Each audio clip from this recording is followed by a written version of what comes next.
കാണുക നീ കാരുണ്യവാനെ കുരിശതിൽ കാൽവരിയിൽ കേണു കണ്ണീർ തൂകുന്നു നോക്കൂ കാൽവരി മേടുകളിൽ കേണു കണ്ണീർ തൂകുന്നു നോക്കൂ കാൽവരി മേടുകളിൽ. ദൈവനാമത്തിന് മഹത്വമുണ്ടാകട്ടെ.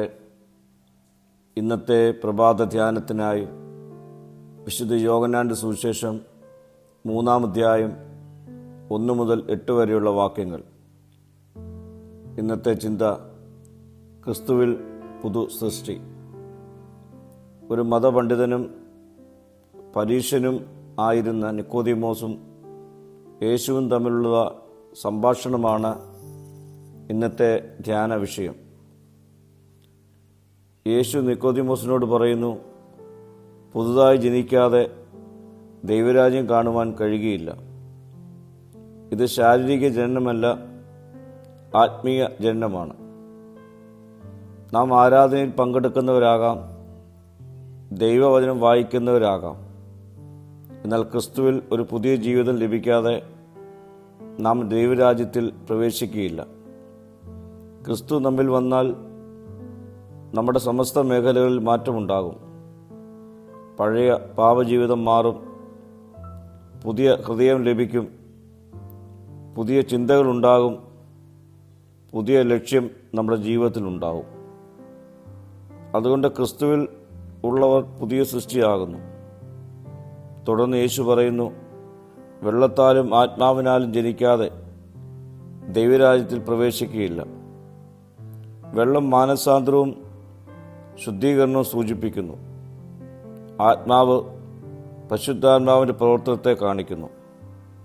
നാം പാപങ്ങൾ ഉപേക്ഷിച്ച് യേശുവിൽ വിശ്വസിച്ച് പരിശുദ്ധാത്മാവ് നമ്മുടെ ജീവിതം ഏൽപ്പിക്കുമ്പോൾ നാം പുതുജീവിതത്തിൽ പ്രവേശിക്കും. യേശു പറയുന്നു, കാറ്റ് എവിടെ വേണമെങ്കിലും ഊതാം, അതിൻ്റെ ശബ്ദം മാത്രം കേൾക്കുന്നു. എന്നാൽ എവിടെ നിന്ന് വന്നുവെന്നോ എവിടേക്ക് പോകുന്നുവെന്നോ അറിയുന്നില്ല. കാറ്റിനെ നമുക്ക് കാണുവാൻ കഴിയുകയില്ല, എന്നാൽ അതിൻ്റെ പ്രവർത്തനം കാണാം. അതുപോലെ പരിശുദ്ധാത്മാവിനെ നമുക്ക് കാണുവാൻ കഴിയുകയില്ല, എന്നാൽ അതിൻ്റെ പ്രവർത്തനം നമ്മുടെ ജീവിതത്തിൽ തെളിയും. ആത്മാവ് പ്രവർത്തിക്കുന്ന ഒരു ജീവിതത്തിൽ സ്നേഹം വളരും, ക്ഷമ വർദ്ധിക്കും, വിശുദ്ധ ജീവിതം നയിക്കും, ദൈവത്തോടുകൂടെ വസിക്കുവാനുള്ള ആഗ്രഹം വർദ്ധിക്കും. പ്രിയരെ, നാം യഥാർത്ഥത്തിൽ പുതുജന്മം പ്രാപിച്ചിട്ടുണ്ടോ?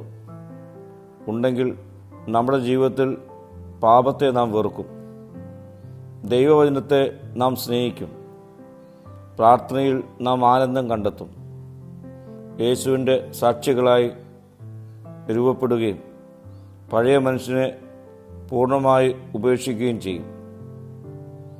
നാം നിക്കോദീമോസിനെ പോലെ മതപരമായി നല്ലവനായിരിക്കാം, എന്നാൽ ക്രിസ്തുവിൽ നാം പുതിയ മനുഷ്യനായി തീർന്നിട്ടുണ്ടോ?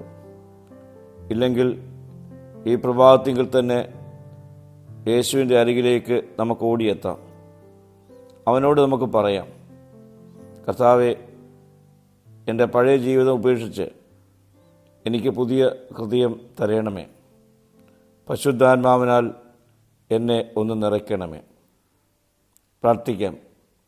സ്വർഗീയ പിതാവേ, എന്നെ ക്രിസ്തുവിൽ പുതു സൃഷ്ടിയാക്കുവാനും പഴയ ജീവിതത്തിൽ നിന്ന് വിടുതൽ ലഭിച്ച് പുതുക്കപ്പെടുവാനും ഇടയാക്കണമേ.